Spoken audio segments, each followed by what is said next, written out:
ఆధారం చేసుకున్నటకు వీలు లేదు. సాకార నిరాకారములు రెండు కూడాను సాధకునికి అత్యవసరం. పక్షికి రెండు రెక్కలు ఉండినట్టుగా, బండికి రెండు చక్రములు ఉండినట్టుగా, మనిషికి రెండు కాళ్ళు ఉండినట్టుగా సాకార నిరాకారములు భక్తి ప్రభావము చే ప్రయాణం చేసేటువంటి సాధకులకు అత్యవసరం. ఒకటి ముందు ఒకటి వెనుకు, ఒకటి ముందు ఒకటి వెనుకు, ఈ విధంగా సాకార నిరాకారంతో ప్రయాణం చేసినప్పుడే సాన్నిధ్యము అనేటువంటి యొక్క గమ్యమును మనం చేరడానికి వీలవుతుంది. అయితే సాకారము క్షణకాలం, నిరాకారము శాశ్వతము. దీనికి ఒక చిన్న ఉదాహరణ. सर्वदा साकार को ही आधार नहीं बनाए रखना चाहिए. साधक के लिए साकार और निराकार दोनों अत्यंत आवश्यक हैं. जैसे पक्षी के दो पंख होते हैं, गाड़ी के दो पहिए होते हैं, मनुष्य के दो पैर होते हैं, उसी प्रकार भक्ति के प्रभाव से यात्रा करने वाले साधक के लिए साकार और निराकार दोनों आवश्यक हैं. पहले एक फिर दूसरा, पहले एक फिर दूसरा, इस प्रकार बारी बारी से साकार और निराकार के आधार पर यात्रा करने पर ही सान्निध्य रूपी गंतव्य तक पहुंचना संभव हो सकता है. परंतु साकार तात्कालिक है, जबकि निराकार शाश्वत है. इसके लिए एक छोटा सा उदाहरण. మీరు ఈ ప్రశాంతి నిలయ మందిరము లోపల 1000 మంది కూర్చున్నారు. ఇది 1 గంట లేక 1.5 గంట కాల నియమం. వీరితో పాటు ఈ ప్రశాంతి నిలయం నందు నేను కూడా ఉంటున్నాను. అందరూ ఈ హాలుకు లోపల భాగంలో కూర్చున్నారు. ఇది కాల పరిమితితో కూడినటువంటిది, ఈ కర్మ నిమిత్తంతో కూడినటువంటిది. అయితే ఈ భావాన్ని మీ గ్రామములకు మీరు వెళ్ళిన తర్వాత ఒక్కతూరి మీరు చిత్తాకాశమునందు స్మరించినారంటే ఈ ప్రశాంతి నిలయము, ఇన్ని వేల వ్యక్తులు, స్వామి మీ హృదయంలో నిలిచిపోయాడు. కేవలము ఇది భాష్యమైన దృష్టిలో జాగ్రత్త అవస్థలో చూచినప్పుడు మీరందరూ కూడాను ప్రశాంతి నిలయం హాలులో జీవిస్తున్నారు, నివసిస్తున్నారు.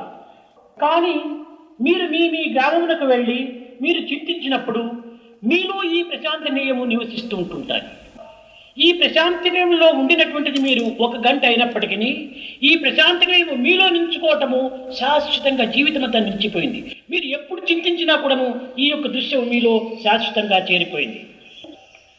కనుక జాగ్రత్త అవస్థలో మనం అనుభవించటం చేత కదా ఈ యొక్క చిత్తాకాశం అనేటువంటి యొక్క నిరాకార తత్వం మనలో శాశ్వతంగా నిలిచిపోయింది. ఈ సాకార తత్వమే మనం అనుభవించకుండా నిరాకారమైనటువంటి దృశ్యం మన చిత్తంలో నిలిచిపోదు. కనుకనే దేనినైనా కూడాను సాకార సగుణోపాసన ప్రారంభించిన తరువాతనే నిర్గుణ నిరాకారమైనటువంటి యొక్క తత్వము హృదయంలో శాశ్వతంగా నిలిచిపోతుంది. इस प्रशांति निलयम के मंदिर में लगभग 1000 लोग बैठे हैं. यह स्थिति 1 घंटा या 1.5 घंटा जारी रहेगी. इस प्रशांति निलयम में तुम सबके साथ मैं भी हूं. सभी लोग इस हॉल के अंदर बैठे हैं. यह समय सीमा से और कर्म से भी संबद्ध है. परंतु तुम अपने अपने गांवों को जाने के बाद इस भावना का स्मरण चित्ताकाश में करोगे तो तुम जान पाओगे कि यह प्रशांति निलयम, स्वामी और इतने 1000 लोग तुम्हारे सामने प्रकट हो गए हैं. जागृतावस्था में बाह्य दृष्टि से देखने पर पता चलेगा कि तुम सब प्रशांति निलयम में ठहरे हो. परंतु तुम अपने अपने गांवों को जाने के बाद विचारने पर यह प्रशांति निलयम तुम में ही होगा. इस प्रशांति निलयम में तुम्हारे रहने का समय मात्र 1 घंटा ही है, परंतु यह प्रशांति निलयम जीवन भर के लिए तुम में शाश्वत रूप में प्रतिष्ठित हो गया है. जब भी तुम विचारोगे तो यह दृश्य तुम्हें शाश्वत रूप में दिख पड़ेगा. जागृतावस्था में अनुभव प्राप्त करने के कारण ही यह चिताकाश रूपी निराकार तत्व हम में शाश्वत रूप में स्थिर हो गया है. इस साकार तत्व का अनुभव प्राप्त किए बिना निराकार तत्व हमारे चित्त में स्थिर नहीं हो सकता है. अतः साकार सगुणोपासना के आरंभ करने के बाद ही निर्गुण निराकार तत्व हृदय में शाश्वत रूप में प्रतिष्ठित होगा। ఒక పిల్లవాడికి కుర్చీ అనేటువంటి యొక్క పేరు నేర్పుతున్నాం మనం. కానీ కుర్చీ అనేటువంటిది తెలిపినప్పుడు దీనికి ఆకారం ఏమిటో ఆ పిల్లవాడికి ఏం అర్థం కాదు. ఈ విధంగా ఒక ఆకారాన్ని చూపించి చిత్రించి దీనికి క్రింద దీనికి కుర్చీ అని రాసినప్పుడే ఈ కుర్చీ అనేటువంటి పదమునకు ఇది ఆకారము అని గుర్తించి తర్వాత ఈ ఆకారము లేకపోయినప్పటికీ కుర్చీ అనేటువంటిది వాడు ఎక్కడ ఉండినప్పుడు చెప్పగలడు. ఈ కుర్చీ అనేటువంటి అక్షరము నేర్చుకునేంత వరకు కూడాను ఈ క్షరం అనేటువంటి ఆకారం ఉండే తీరాలి. కనుక ఇది క్షరము, అది అక్షరం. కానీ అక్షరాన్ని క్షరమే నిరూపించింది. కనుకనే దైవత్వం అనేటువంటిది కేవలము అక్షర స్వరూపమైనది అయినప్పటికీ దీనికి ఆకారం అనేటువంటిది ఆధారంగా మనం చేసుకోవాలి. एक बच्चे को कुर्सी का शब्द सिखा रहे हैं. कुर्सी शब्द बताने के बाद उस बच्चे को उसका आकार मालूम नहीं होगा.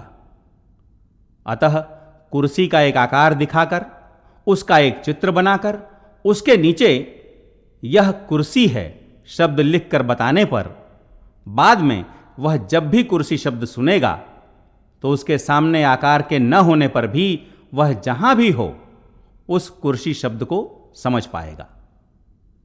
कुर्सी शब्द के अर्थ को समझने तक इस क्षर आकार का होना अत्यंत आवश्यक है.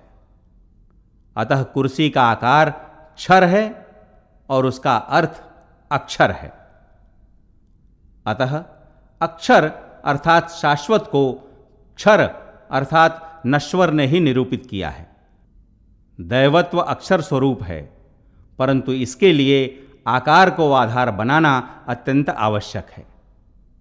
ఇక్కడ భగవంతుడు ఉన్నాడా లేదా అదే దృఢ నిశ్చయ అనగా అందరికీ అంత దృఢమైనటువంటిదిగా ఉంటుండదు. మనకు అటు ఇటు భగవంతుడు ఉన్నాడా లేదా, ఉంటే ఎక్కడ ఉన్నాడు, కంటికి కనిపించడం లేదు, ఇది సత్యమా అసత్యమా, ఇది కేవలం భ్రాంతియా లేకపోతే నా ఊహాగానమా అనేటువంటి భావాలతో తాను తికమకల పడుతుంటాడు. కనుక ఈ విధమైనటువంటి యొక్క సందిగ్ధావస్థలో నిలుచుకోకుండా ఒక దృఢ నిశ్చయం అనగా విశ్వాసమును అభివృద్ధి పరచుకోవడానికి కొన్ని విధమైనటువంటి ఆకారమును మనం ఆధారం చేసుకోవాలి. దీనికి ఒక చిన్న ఉదాహరణ. ईश्वर है या नहीं वही दृढ़ निश्चय है, परंतु सभी में दृढ़ता नहीं होती है.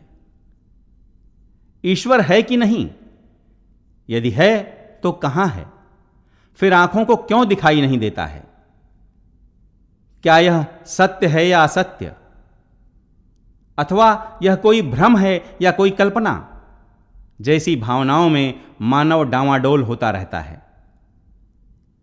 ऐसी संदिग्धता से बचने के लिए एक दृढ़ निश्चय अर्थात आस्था को बढ़ाने के लिए एक आकार को आधार बनाना चाहिए. इसके लिए एक छोटा सा उदाहरण. దేవుడు ఉన్నాడా లేదా అని ఒక ప్రశ్న. దీనికి సరి అయినటువంటి జవాబు ఈ దేవుడు అనేటువంటి పదమే. దేవుడు అనేటువంటి యొక్క ఆకారమే లేకపోతే, వస్తువు అనేటువంటిదే లేకపోతే ఈ దేవుడు అనే పదం ఎక్కడి నుంచి వచ్చింది? లేని వస్తువుకు పేరు ఏమాత్రము ఉండదు, పేరు ఉండనా వస్తువు ఉన్నది. కనుక దేవుడు అనేటువంటి పదమే ఉన్నాడు అనేటువంటి దానికి సరైనటువంటి యొక్క స్థిరత్వాన్ని బోధిస్తుండాలి. ఇది ఒక టంబ్లర్. ఈ టంబ్లరు అనేటువంటిది ఒక పదం. ఈ పదమునకు అర్థమే ఈ ఆకారం. పదమునకు అర్థమే అవుట చేత దీనికి పదార్థము అని పేరు వచ్చింది. కనుక జగత్తునందున్నటువంటి ప్రతి పదార్థము కూడాను పదమునకు అర్థమే. ఇది కుర్చీ అనేటువంటి పదమునకు ఈ ఆకారమే అర్థం. పదమునకు అర్థమును బోధించేటువంటిదే శబ్దం. కనుక పదము శబ్దము రెండింటి యొక్క ఏకత్వమే పదార్థం. కనుక దేవుడే లేకపోతే దేవుడు అనేటువంటి పదం అనేటువంటిదే రాదు. प्रश्न यह कि ईश्वर है कि नहीं, इस प्रश्न का सही उत्तर शब्द ईश्वर ही है. यदि ईश्वर संबंधी आकार ही न हो, वस्तु ही न हो, तो शब्द ईश्वर कहां से आया है? जो वस्तु नहीं है उसका नाम भी नहीं हो सकता है. यदि नाम है तो वस्तु भी है. अतः शब्द ईश्वर ही ईश्वर के अस्तित्व को सुस्थिर करता है. यह एक टम्बलर है. टम्बलर एक शब्द है। इस शब्द का अर्थ ही यह आकार है। शब्द को पद भी कहते हैं।